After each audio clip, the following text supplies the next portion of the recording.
ওম নমো ভগবতে বাসুদেবায়। বন্ধুগণ, আজকে আমরা জানব রাধার সাথে প্রেম করে শ্রীকৃষ্ণ কেন বিয়ে করলেন না, এর পিছনে কি গুপ্ত রহস্য রয়েছে।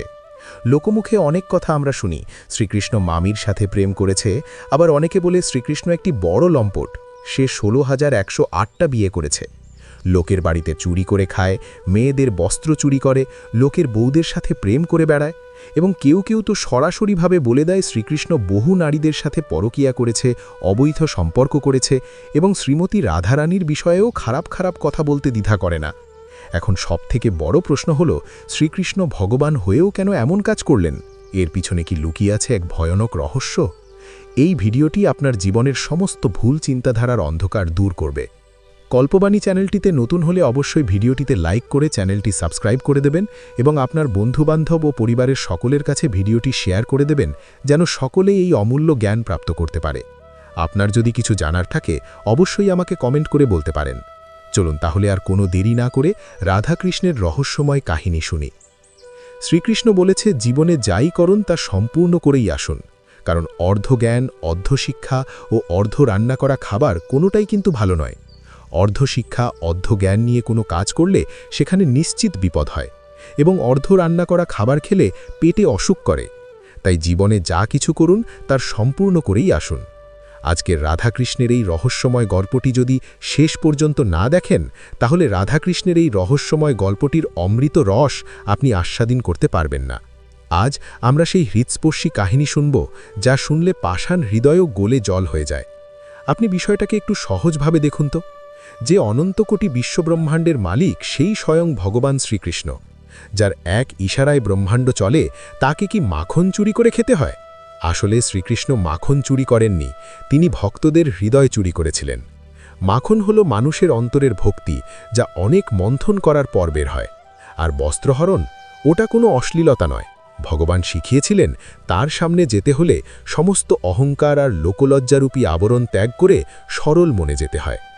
যদিও শ্রীকৃষ্ণের বস্ত্রহরণ নীলার জন্য আলাদা একটি কারণ ছিল, সেটি ছিল গোপীরা 1 মাস যাবৎ ব্রত করছিল, আর সেই ব্রত চলাকালীন গোপীরা শরীর বস্ত্রহীন করে স্নান করছিল যমুনায়। আর এটা ছিল বরুণদেবের চরণে অপরাধ, এবং সাধারণভাবে নারী ও পুরুষের শরীর বস্ত্রহীন করে স্নান করা উচিত নয়। কিন্তু গোপীরা না জেনে তারা বস্ত্রহীনভাবে স্নান করেছিল, তাই ভগবান শ্রীকৃষ্ণ এই বস্ত্রহরণ লীলাটি করেছিল। আচ্ছা, অনেকে বলে রাধাকৃষ্ণের মামি ছিলেন, শাস্ত্র কি বলে?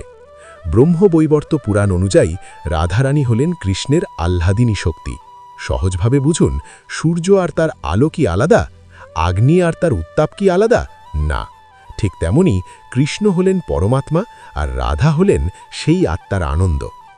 রাধা ছিলেন আয়ান ঘোষের স্ত্রী, এটা পার্থিব জগতের নাটক, কিন্তু যোগমায়ার প্রভাবে রাধার ছায়া শরীর আয়ানের সাথে থাকত, আর আসল রাধা সব সময় কৃষ্ণের ধ্যানে মগ্ন থাকতেন। রাধা কৃষ্ণের চেয়ে বয়সে বড় ছিলেন, কারণ প্রেম কখনো বয়স বা সামাজিক নিয়ম মানে না। প্রেম মানেই হল আত্মসমর্পণ। আচ্ছা, এখানে সকলের মনে একটা প্রশ্ন আসতে পারে, রাধা যদি কৃষ্ণতত্ত্ব হয়, তাহলে আয়ান ঘোষের সঙ্গে কেন বিয়ে হলো? এটা একটা আলাদা রহস্য আছে। পদ্মপুরাণ ও ব্রহ্মবৈবর্ত পুরাণ অনুযায়ী আয়ান ঘোষ পূর্বজন্মে ছিলেন একজন পরম বিষ্ণু ভক্ত, এবং একবার তিনি মহাদেবের কঠোর তপস্যা করে বর চেয়েছিলেন যে তিনি যেন লক্ষ্মী বা রাধারানীকে সহধর্মিণী হিসাবে চান। যেহেতু রাধারানী পরমেশ্বরী এবং কৃষ্ণের আহ্লাদিনী শক্তি, তাই অন্য কোনো পুরুষ তার স্পর্শ পেতে পারেন না। আয়ান ঘোষের তপস্যার বর রক্ষা করতে এবং রাধারানীর পবিত্রতা বজায় রাখতে আয়ান ঘোষকে নপুংসক হিসাবে জন্ম নিতে হয়েছিল, অর্থাৎ তিনি সামাজিকভাবে স্বামী হলেও শারীরিকভাবে রাধারানীর স্পর্শে আসতে পারেননি। এবার শুনি কেন বিয়ে হল না রাধাকৃষ্ণের। একদিন শ্রীদাম, কৃষ্ণের সখা, রাধারানীকে অভিশাপ দিয়েছিলেন যে তাকে 100 বছর কৃষ্ণের থেকে দূরে থাকতে হবে। এটা ছিল বিরহ তত্ত্ব। একবার কৃষ্ণ রাধাকে জিজ্ঞেস করলেন, হে নাথ, তুমি আমাকে বিয়ে করলে না কেন? কৃষ্ণ মুচকি হেসে বললেন, রাধাকে বিয়ে করতে হলে তো দুজন মানুষের প্রয়োজন হয়, কিন্তু তুমি আর আমি তো এক। নিজের আত্মাকে কেউ কি কখনো বিয়ে করে? দেখুন, রাধাকৃষ্ণ হচ্ছে একটি মুদ্রার এপিট ওপিট। একটা ছোলা বুট দেখতে তো একটাই মনে হয়, কিন্তু খোসা ছাড়িয়ে দেখলে দুটো অংশ দেখা যায়। রাধাকৃষ্ণ ঠিক তেমনই। রাধাকৃষ্ণ ভিন্ন নয়। বিয়ে করতে গেলে দুজন আলাদা আলাদা নারী পুরুষ প্রয়োজন হয়, কিন্তু রাধাকৃষ্ণ একই তত্ত্ব, তাই একজনের সঙ্গে কখনোই বিয়ে হতে পারে না। এখন আমরা শুনব শ্রীকৃষ্ণের ১৬,১০৮ জন স্ত্রীর কথা। এই ১৬,১০৮ জন মহিষীদের মধ্যে প্রধান ৮ জন মহিষী ছিল শ্রীকৃষ্ণের। আর এই ৮ জনের মধ্যে প্রথম স্ত্রী ছিলেন ১ রুক্মিণী। তিনি ছিলেন বিদর্ভ দেশের রাজা ভীষ্মকের কন্যা। রুক্মিণী ছিলেন স্বয়ং মহালক্ষ্মীর অবতার। রুক্মিণী কৃষ্ণের রূপ ও গুণের কথা শুনে মনে মনে তাকেই স্বামী হিসেবে বরণ করেছিলেন, কিন্তু তার বড় ভাই রুক্মী চাইলেন চেদিরাজ শিশুপালের সাথে তার বিয়ে দিতে। রুক্মিণী তখন অত্যন্ত গোপনে একজন বিশ্বস্ত ব্রাহ্মণের মাধ্যমে কৃষ্ণের কাছে একটি প্রেমপত্র ৭টি শ্লোক সমন্বিত পাঠান। সেখানে তিনি লিখেছিলেন, হে গোবিন্দ, আপনি যদি আমাকে গ্রহণ না করেন তবে আমি প্রাণ ত্যাগ করব। ভক্তের ডাকে সাড়া দিয়ে কৃষ্ণ বিয়ের মণ্ডপ থেকে রুক্মিণীকে রথে তুলে হরণ করে নিয়ে আসেন এবং দ্বারকায় গিয়ে শাস্ত্রীয় মতে বিয়ে করেন। ২ সত্যভামা। তিনি ছিলেন যদুবংশের রাজা সত্রাজিতের কন্যা। তিনি ছিলেন অত্যন্ত সুন্দরী এবং তেজস্বী। সত্রাজিতের কাছে শ্যামন্তক মণিটি ছিল। সেই মণিটি চুরি হয়ে গেলে সত্রাজিত সন্দেহ করেন কৃষ্ণকে। নিজের কলঙ্ক মোচন করতে কৃষ্ণ বনের গভীরে গিয়ে সেই মণি উদ্ধার করেন। সত্রাজিত নিজের ভুল বুঝতে পেরে লজ্জিত হন এবং কৃতজ্ঞতাস্বরূপ মণিটি কৃষ্ণকে দেওয়ার পাশাপাশি তার কন্যা সত্যভামাকে কৃষ্ণের হাতে তুলে দেন। ৩ জাম্ববতী। তিনি ছিলেন ত্রেতাযুগের অমর বীর এবং রামভক্ত জাম্বুবানের কন্যা। শ্যামন্তক মণিটি আসলে জাম্বুবানের কাছে ছিল। কৃষ্ণ যখন সেই মণির খোঁজে জাম্বুবানের গুহায় যান, তখন জাম্বুবান তাকে চিনতে না পেরে যুদ্ধ শুরু করেন। টানা ২৮ দিন যুদ্ধের পর জাম্বুবান বুঝতে পারেন যে এই কৃষ্ণই আসলে তার প্রাণপ্রিয় প্রভু শ্রীরামচন্দ্র। তিনি তখন চরণে লুটিয়ে পড়েন এবং কৃষ্ণের চরণে মণিসহ নিজের কন্যা জাম্ববতীকে সমর্পণ করেন। ৪ কালিন্দী। তিনি ছিলেন সূর্যদেবের কন্যা এবং যমুনা নদীর অধিষ্ঠাত্রী দেবী।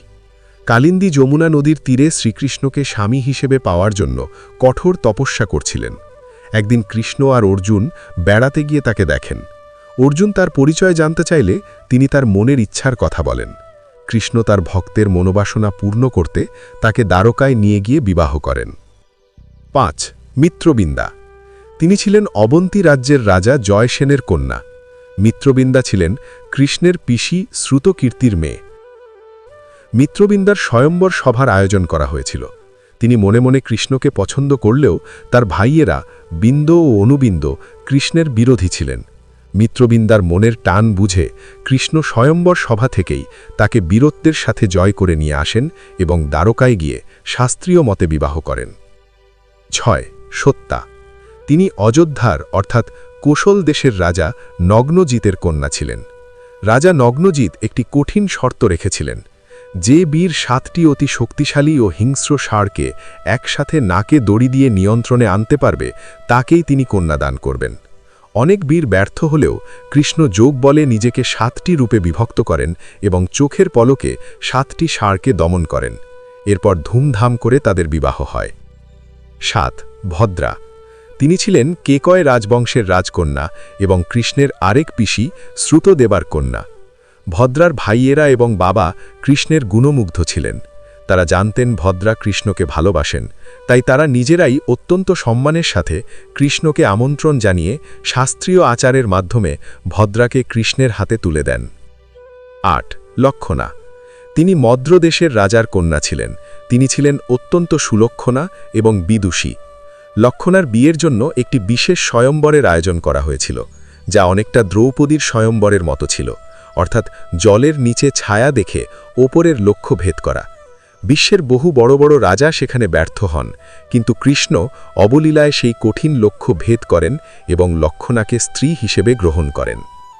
শ্রীকৃষ্ণের প্রধান ৮ স্ত্রীর কথা শোনার পরে আমরা এখন শুনব ১৬,১০০ রানীর রহস্য। এখনকার অনেক মানুষ উপহাস করে বলে, কৃষ্ণের এতগুলো স্ত্রী, সে আবার কেমন ভগবান? কিন্তু এর পেছনের সত্যটা অনেকেই জানে না। নরকাসুর নামক এক অত্যাচারী রাজা ছিল। সেই রাজার স্বভাব ছিল, যেখানেই দেখত ক্ষত্রিয় কুমারী, সুন্দরী নারী, সেখান থেকে তাদেরকে তুলে এনে নিজের কারাগারে বন্দী করে রেখে দিত। আমরা সকলেই জানি এক এক মানুষের এক এক রকম স্বভাব থাকে। তো এই রাজার স্বভাব ছিল ক্ষত্রিয় সুন্দরী নারীদের কারাগারে বন্দী করে রাখা। পৃথিবীর বিভিন্ন রাজ্য থেকে 16,100 জন ক্ষত্রিয় কুমারী নারীকে বন্দী করে রেখেছিল। ভগবান শ্রীকৃষ্ণ কোনোভাবে এই খবর পেয়ে নরকাসুরের নগরীতে প্রবেশ করে নরকাসুরকে বধ করে 16,100 ক্ষত্রিয় কুমারী নারীদের কারাগার থেকে মুক্ত করে দিলেন এবং নারীদেরকে ডেকে ভগবান শ্রীকৃষ্ণ বললেন, দেখো, তোমরা এতদিন থেকে অনেক কষ্ট ভোগ করেছ, অনেক দুঃখ যন্ত্রণা ভোগ করে জীবন কাটিয়েছ, তাই তোমাদের ইচ্ছামতো বর চেয়ে নাও। এই কথা শুনে 16,100 ক্ষত্রিয় নারী একসঙ্গে সকলেই বলল, প্রভু, আমরা আর কি বর চাইব? আমরা বর হিসেবে আপনাকেই চাই। তখন ভগবান শ্রীকৃষ্ণ ভেবে দেখলেন, এরা হচ্ছে কারাবন্দী কুমারী নারী। এদেরকে যদি আমি গ্রহণ না করি তাহলে জগতে এদেরকে কেউ আর গ্রহণ করবে না। সকলে বলবে, স্বয়ং ভগবান এদেরকে গ্রহণ করেননি, আমরা কোন হিসেবে এদেরকে আমরা গ্রহণ করব? এরা দুঃখ কষ্টে জর্জরিত লাঞ্ছিত জীবনযাপন করবে। তাই ভগবান এদের একটা সুন্দর জীবন দেওয়ার জন্য তাদেরকে নিজের স্ত্রী রূপে স্বীকার করলেন। এখনকার সমাজ আর সেই সময়কার সমাজ কিন্তু এক ছিল না। আগে কোনো নারী যদি অন্য কোনো পুরুষের সঙ্গে করত, পরবর্তীকালে তার পিতামাতা আর গ্রহণ করত না। এমন একটা ঘটনা মহাভারতের অম্বার সাথে ঘটেছিল। সেই কথা তো আমরা কম বেশি সকলেই জানি। আর এখনকার সমাজে কি আছে? একজন নারী কটা বিয়ে করছে সে নিজেই জানে না। আজকে এই পর্যন্তই। সকলে ভালো থাকুন, সুস্থ থাকুন, পাপকর্ম থেকে বিরত থাকুন, রাধা কৃষ্ণকে হৃদয় দিয়ে ভক্তি করুন, সাধু গুরু বৈষ্ণবদের ভালোবাসুন, অসহায় দারিদ্র মানুষদের সহযোগিতা করুন এবং শত্রু মিত্রকে ভালোবাসুন। হরে কৃষ্ণ, রাধে রাধে।